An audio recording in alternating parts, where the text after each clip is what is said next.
Jérémie 2, y a-t-il une nation qui change ses dieux, quoiqu'ils ne soient pas des dieux? Et mon peuple a changé sa gloire contre ce qui n'était aucun secours. Verset 12. Cieux, soyez étonnés de cela, frémissez d'épouvante et d'horreur, dit l'Éternel. Car mon peuple a commis un double péché. Ils m'ont abandonné. Moi qui suis une source d'eau vive, pour se creuser des citernes crevassées qui ne retiennent pas l'eau. Alors dans ce passage solennel que nous venons de lire, nous voyons que le peuple de Dieu a abandonné Dieu. Le peuple et toutes ses institutions religieuses étaient en pleine rébellion contre l'Éternel. Le peuple s'est détourné de Dieu pour se tourner vers des idoles étrangères, comme nous l'avons lu au verset 5. Ils se sont éloignés de moi, dit Dieu, pour suivre des dieux qui ne valent rien et devenir eux-mêmes des gens qui ne valent rien. Pourquoi donc? Pourquoi donc? Dieu s'étonne. Mais comment cela est-ce possible? Comment cela est-ce possible? Ils m'ont abandonné, moi qui suis une source d'eau vive, et ils se sont détournés vers des choses de néant. Dans cette heure terrible, le prophète Jérémie est appelé par Dieu afin d'exhorter son peuple à revenir à lui, alors qu'il est encore temps avant que s'abatte une condamnation, qui serait très lourde pour le peuple. Nous trouvons donc au verset 13 un résumé des reproches que fait Dieu à son peuple, et qui peut se résumer par ces mots que nous venons de lire, car mon peuple a commis un double péché. Ils m'ont abandonné. Moi qui suis une source d'eau vive pour se creuser des citernes crevassées, qui ne retiennent pas l'eau. Dans ces temps de canicule que nous avons connus il y a quelques jours et qui, semble-t-il, allons encore connaître, combien nous connaissons, nous avons vu l'importance d'avoir de l'eau fraîche. Non seulement de l'eau fraîche, mais aussi des bouteilles, des verres qui retiennent l'eau, bien sûr, afin de pouvoir boire ce précieux liquide. Nous voyons la compréhension de Dieu face à l'attitude de son peuple, qu'il abandonne. Lui, la source d'eau vive, préférant creuser des citernes. Mais des citernes crevassées, ne pouvant rien garder et ne conduisant qu'au néant. Comment est-ce possible, mes amis, d'abandonner Dieu? Comment c'est possible? Lui, la véritable source d'eau fraîche. Nous trouvons la cause de cet abandon dans le verset 2, de ce verset, de ce chapitre que nous avons lu. On relit verset 2. Je me souviens de ton amour de jeune fille, de ton affection de fiancée, quand tu me suivais au désert. Je me souviens de toutes ces choses-là. Tu me suivais dans une terre stérile. Dans ces premiers versets du chapitre 2, il est décrit le bonheur d'Israël, avant qu'il ait abandonné l'Éternel. Ils avaient un bonheur réel. Ils avaient vécu avec, lors de la sortie d'Israël au pays d'Égypte, eh bien, ils avaient sorti cette délivrance après 430 années d'esclavage. Les voilà enfin libres.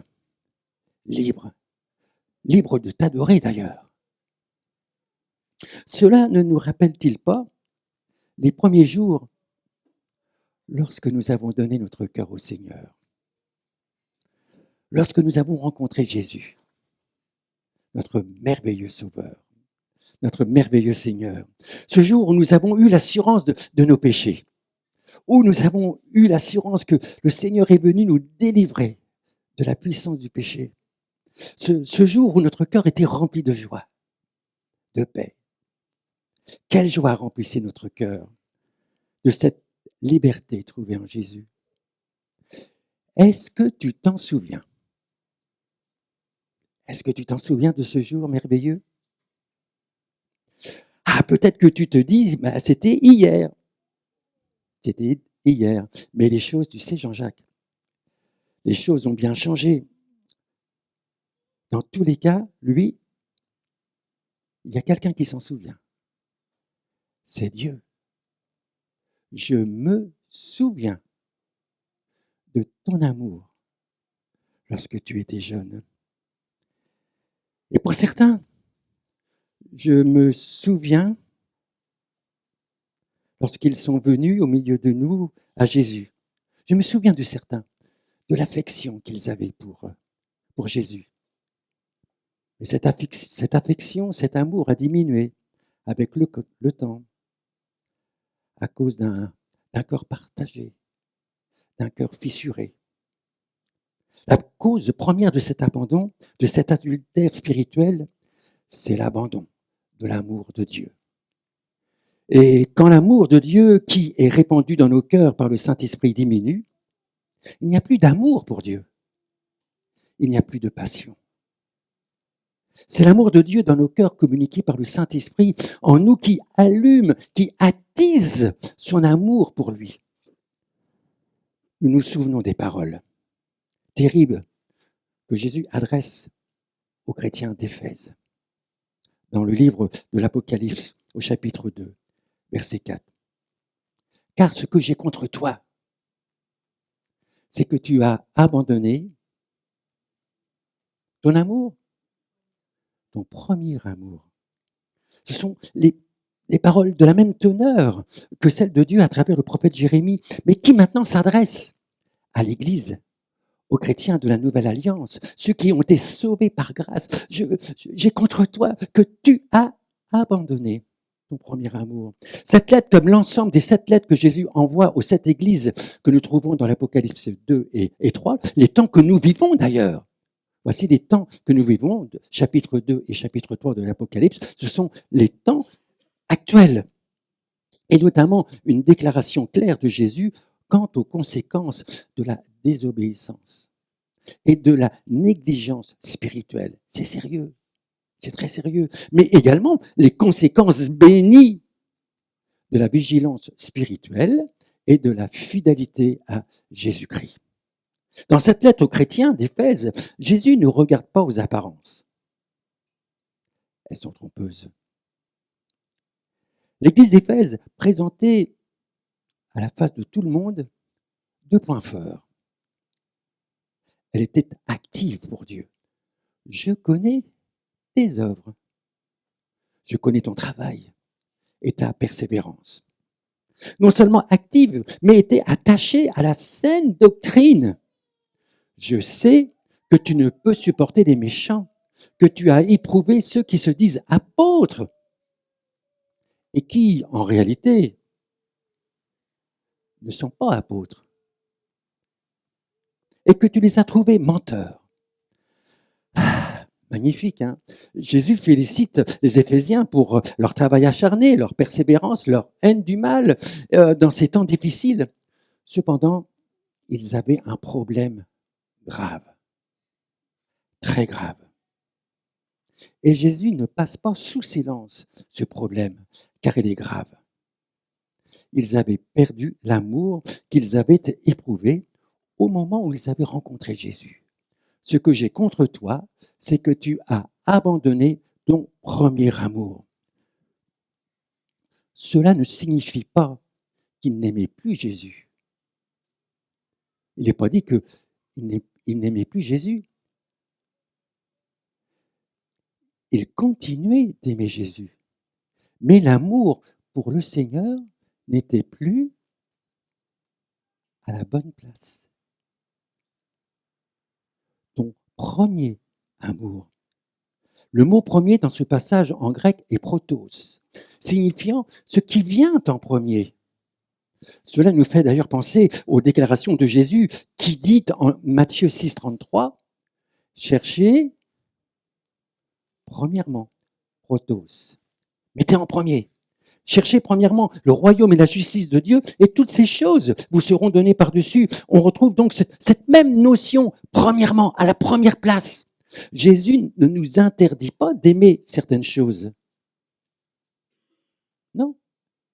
Mais aimer Jésus en premier. C'est l'assurance que les autres choses ne seront pas contenues dans une citerne crevassée, ne seront pas dans une poursuite de vent qui conduit au néant. Aimer Jésus en premier dans ma vie m'assure que mes voies et mes choix sont et seront toujours les meilleurs. Mais dès que Jésus est relégué à la seconde place, voire à la troisième place, on court vers l'échec. Si Dieu se souvient de notre premier amour, comme nous l'avons lu en Jérémie 2:2, je me souviens de ton amour lorsque tu étais jeune. Je me souviens de ton affection lorsque tu étais fiancé. Et Jésus nous invite maintenant, lui, dans le Nouveau Testament, à nous souvenir où nous avons perdu le premier amour. Relisons Apocalypse 2:4. Mais ce que j'ai contre toi, c'est que tu as abandonné ton premier amour. Souviens-toi. Souviens-toi de quoi? D'où tu es tombé? Souviens-toi d'où tu es tombé. Repens-toi et pratique les premières œuvres. Quand as-tu mis, si tel est le cas bien sûr, Jésus à la seconde place? Quand as-tu mis Jésus à la troisième place? Je ne dis pas que c'est ton cas à toi, mais cela peut être possible. En tout cas, cela a été pour les chrétiens de l'église d'Éphèse, la plus grande, dit-on, église du temps de cette époque. Qu'est-ce qui a produit cet abandon?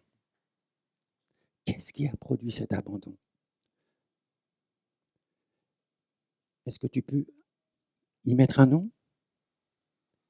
Sois honnête avec toi-même et aussi avec Jésus. Souviens-toi d'où tu es tombé. Souviens-toi là où tu as mis Jésus à la seconde place, à la troisième place. Cet abandon peut être imperceptible au début, mais ses effets désastreux se manifestent avec le temps et aboutissent à l'asphyxie spirituelle. Le retour vers Dieu devient une impérieuse nécessité. Verset suivant. Souviens-toi d'où tu es tombé, repens-toi. Reviens à ton premier amour et remets Jésus à la première place et pratique tes premières œuvres. Remets Jésus sur le trône de ton cœur en rejetant toute idole sur le trône de ton cœur. Vous savez ce qu'est une idole? Oh, ce n'est pas nécessairement quelque chose en pierre ou en bois ou autre matériau. Une idole, c'est ce qui prend la place de Dieu dans ton cœur. Et on ressemble à celui que l'on adore. Et quand on n'adore que du néant, on vit dans le néant. Gardons-nous de tomber dans le travers des chrétiens d'Éphèse. Pour l'éviter, cultivons de nouveau une profonde intimité avec Dieu et nous retrouverons notre premier amour en étant plein des choses que Dieu voudrait que l'on soit rempli. Dieu ne veut pas que l'on soit ses enfants avec un cœur vide, fissuré. Dieu ne veut pas que ses enfants soient des citernes vides. Il veut que ses enfants soient des citernes bien remplies. En tout premier lieu, le désir de Dieu, c'est que nous soyons remplis de la parole de Dieu. La parole de Dieu doit constamment remplir notre cœur, doit demeurer abondamment en chacun. Colossiens 3,16, que la parole de Christ habite parmi vous petitement. Non, que la parole de Christ habite parmi vous abondamment. Dans certaines versions, c'est que la parole de Dieu habite en vous abondamment. Si la parole de Dieu demeure en nous, la Bible nous dit dans quelle mesure elle doit demeurer en nous. Juste un tout petit peu? Non, abondamment. On raconte l'histoire de cet homme qui est tombé dans l'eau de la rivière. Ils sont sortis tellement rapidement que ses sous-vêtements n'ont même pas été trempés. N'agissons pas de la même façon avec la parole de Dieu. Prenez le temps. Prenez le temps de vous imprégner de la parole de Dieu. Lisez la parole chaque jour. Imprégnez-vous de la parole de Dieu à l'image d'une éponge. Une éponge, vous voyez ce qu'est une éponge, que l'on plonge dans l'eau. On imagine cette éponge. Un homme de Dieu a écrit ceci.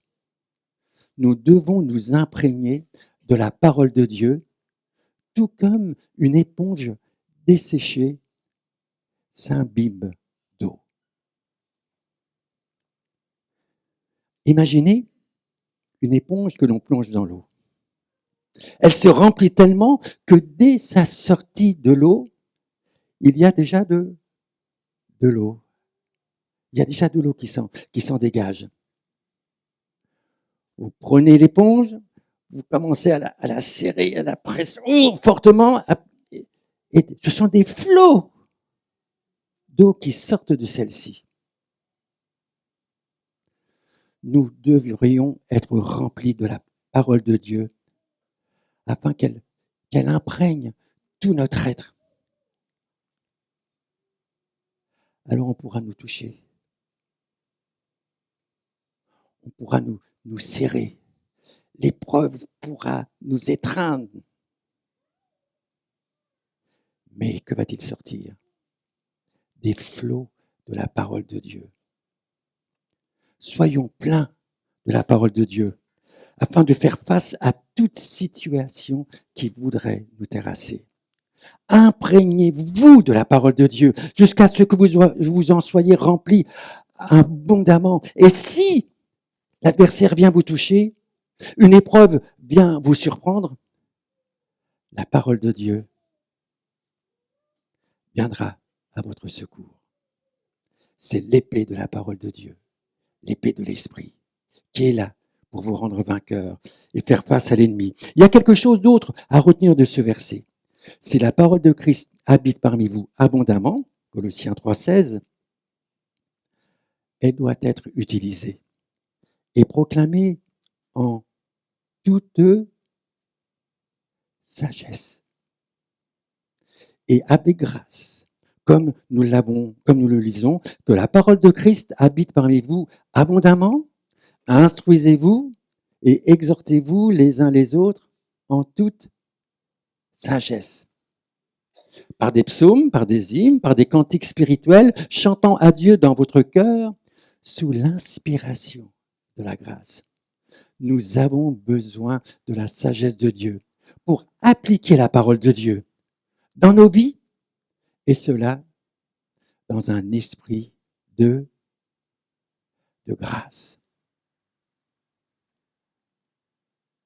Il nous faut aussi être remplis du Saint-Esprit. S'il est nécessaire d'être remplis abondamment de la parole de Dieu pour nous instruire et nous exhorter les uns les autres en toute sagesse par des psaumes, par des cantiques, par des hymnes, par des cantiques spirituels, chantant à Dieu dans vos cœurs sous l'inspiration de la grâce, il nous faut aussi être remplis de l'Esprit afin de nous entretenir, vous entretenant par des psaumes, les mêmes mots que Colossiens 3,16. Par des psaumes, par des hymnes et des cantiques spirituels, chantant et psalmodiant de tout votre cœur au Seigneur. Dans l'original grec, c'est « soyez constamment en train d'être remplis du Saint-Esprit ». Bien traduit dans la version Le Sommeur. Laissez-vous constamment, une nouvelle fois, une onction fraîche arrosés d'une onction fraîche. Laissez-vous constamment remplir par l'Esprit. Ainsi, ainsi, ainsi, si vous êtes remplis du Saint-Esprit, si la parole de Dieu habite en vous abondamment, ainsi, vous vous encouragerez mutuellement par le chant de cantiques, d'hymnes, de cantiques spirituels. Par l'Esprit, vous louerez le Seigneur de tout votre cœur par vos chants et vos psaumes. Tout ça, c'est lié. Remplis du Saint-Esprit, nous pouvons nous encourager mutuellement. Notez, laissez-vous constamment remplir du Saint-Esprit. Laissez-vous. Ce n'est pas nous qui allons nous laisser remplir. On ne va pas se remplir du Saint-Esprit. Laissez-vous constamment remplir du Saint-Esprit. Le verbe est à la voix passive. La seule action que nous devons accomplir, c'est de laisser le Saint-Esprit nous remplir, être dans des bonnes dispositions. C'est pas nous qui nous remplissons. Laissez-vous remplir du Saint-Esprit. Bienvenue Saint-Esprit. On laisse le Saint-Esprit. On ouvre notre cœur pour le laisser remplir. Et s'il y a des choses qui ne sont pas à la gloire du Seigneur, empêchant le Saint-Esprit de nous remplir, on rejette. Pardon Seigneur, je me repens pour ceci, je me repens pour cela. Je veux faire place au Saint-Esprit et je veux me laisser remplir du Saint-Esprit. Je veux accueillir le Saint-Esprit comme lorsque je prends un verre d'eau. Qu'est-ce que je fais? J'ouvre ma bouche et après, je bois. C'est pareil avec le Saint-Esprit. J'ouvre mon cœur et après, je reçois le Saint-Esprit. Je reçois les eaux vives dans mon cœur. Et des fleuves d'eau vive jailliront de mon cœur, comme dit Jésus dans Jean chapitre 7. Reste à chacun de nous laisser remplir. Et cela va dépendre du réservoir, de la citerne que nous sommes. Il est à noter que le verbe remplir est conjugué au mode impératif. Le fait d'être rempli du Saint-Esprit n'est pas optionnel. C'est impérieux. C'est impérieux. Alors, comment être renouvelé dans le Saint-Esprit?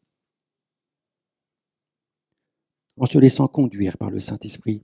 Après la conjugaison, il est bon aussi de nous arrêter sur le sens du mot « rempli », qui a des significations très évocatrices dans le texte original.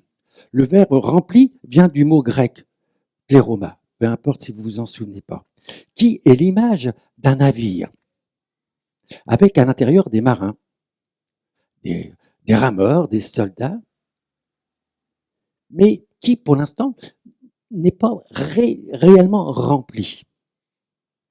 Il manque quelqu'un. Il y a les marins, il y a les rameurs, il y a les soldats, il y a même peut-être les voiles qui sont là, mais il manque quelqu'un. Il manque le capitaine.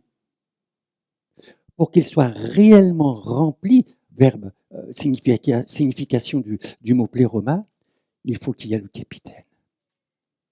Il manque le capitaine. Et quand le capitaine est là, le bateau est rempli. Dans une vie remplie de l'Esprit, c'est lui, la personne du Saint-Esprit qui est aux commandes. C'est le Saint-Esprit qui dirige nos pas, qui nous instruit. Y a-t-il un pilote dans ta vie? Y a-t-il un pilote dans ta vie? Comment s'appelle-t-il? Est-ce toi le capitaine de ta vie? Est-ce que c'est toi qui maintiens le cap? Et en laissant Jésus, peut-être pas trop loin, mais pas trop près. Suffisamment à distance pour que toi, tu en fasses à ta tête. Est-ce une addiction qui dirige ta vie? C'est trop fort pour moi, c'est trop fort, c'est trop fort. J'y retourne. J'y retourne. Est-ce que c'est ça? Je ne sais, mais est-ce que c'est ça?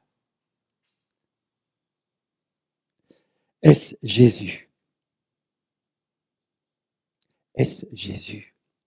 Est-il à la première place. Je l'espère, parce que c'est le meilleur pilote. C'est le meilleur pilote que nous pouvons trouver. Peux-tu dire, comme David au psaume 23, le Seigneur est mon berger? Peux-tu dire, le Seigneur est mon berger? C'est lui qui me dirige. C'est lui qui me dirige. C'est lui qui me fait marcher. J'obéis à sa voix. Peux-tu dire, c'est lui qui chaque jour oint ma tête et ma coupe déborde. Verset 5. Est-ce que tu peux le dire? Mon berger, chaque jour, oint ma tête. Est-ce que tu peux dire comme le psalmiste au verset 92, il me donne la force du buffle. Je suis arrosé avec une huile fraîche. Est-ce que tu peux le dire? Chaque jour, le bon berger arrose ses brebis avec une nouvelle onction, une huile fraîche, une huile fraîche. En tant qu'enfants de Dieu, mes bien-aimés, rachetés par grâce, nous devons profiter de ce que Dieu met à notre disposition. Et ce n'est pas rien. Ce n'est pas du néant. Car Dieu seul est Dieu. Dieu ne ressemble pas à ces idoles qui ne sont que néant, sans secours. Il met à notre disposition beaucoup de choses pour que nous soyons des êtres avec un cœur qui ne ressemble pas à une citerne crevassée, mais qui ressemble à des citernes pleines et non fissurées. Dieu veut nous remplir de sa gloire. N'échangeons pas sa gloire, comme on peut le lire dans Jérémie 2:11. N'échangeons pas sa gloire. 2:11 Jérémie. Y a-t-il une nation qui change ses dieux? Et nous, on change nos dieux. On a Dieu l'Éternel. Et on ose échanger celui qui est la source de la vie pour d'autres dieux. Y a-t-il une nation qui change ces dieux, quoi qu'ils ne soient pas des dieux? Et mon peuple, nous, a changé sa gloire. On a rejeté la gloire de Dieu pour ce qui n'est aucun secours. Est-ce que tu as changé la gloire de Dieu avec des idoles, des choses qui maintenant prennent le contrôle de ton cœur, de ta vie? Y a-t-il des choses qui ne sont que néant et qui maintenant contrôlent, menant ta vie à du néant?